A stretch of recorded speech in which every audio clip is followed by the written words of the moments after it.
ये 23 मार्च की दोपहर थी। स्कूल की छुट्टी होते ही हल्क और उसका छोटा भाई दानिश किताबें बगल में दबाए मुस्कुराते हुए घर की तरफ जा रहे थे। भैया, आज तो टीचर ने सबसे पहले छुट्टी दे दी। दोनों हंसते हुए गली से निकल ही रहे थे कि अचानक धमाक!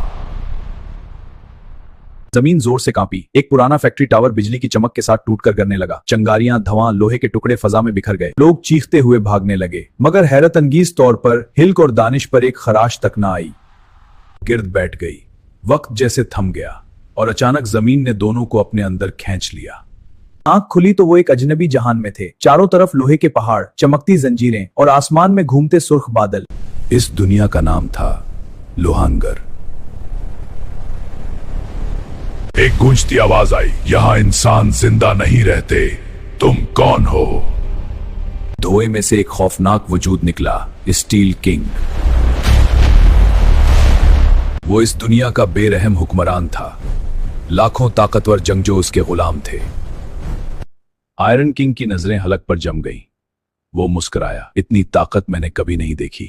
वो मक्कार लहजे में बोला, मैं तुम्हें वापस भेज सकता हूं। अचानक जमीन फटी और जंजीरों ने हल्क को जकड़ लिया।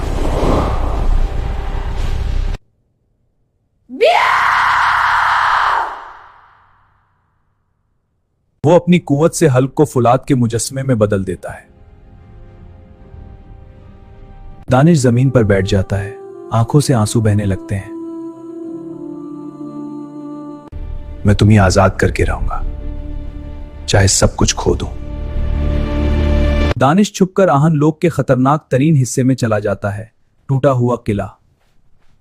यहां दिन में खूनरेज लड़ाइयां, रात में आग की बारिश और हर सांस एक इम्तिहान है। दानिश साल साल अपने जिस्म, अपने खौफ और अपनी हिम्मत को आजमाता है। 18 साल गुजर जाते हैं। अब वो बच्चा नहीं रहा। वो एक खामोश मगर नाकाबिले शिकस्त जंगजू बन चुका है। एक दिन ऐलान गूंजता है, क्या कोई है जो आयरन एम्परर को ललकारे? जमीन कानपती है। धोई से दानिश बाहर आता है। वो कहता है, मैं एक तार नहीं हिंगता, मैं अपने भाई को मांगता हूं। जंग छिड़ जाती है। पहली जर्ब में गुरूर टूटता है, दूसरी में तख्त हल जाता है। ताकत बाजुओं में नहीं, नियत में होती है। अचानक सफेद रोशनी फैलती है। हल्का लोहे का जिस्म टूट जाता है। माफ कर दो, मैं ताकत को गलत समझ बैठा था।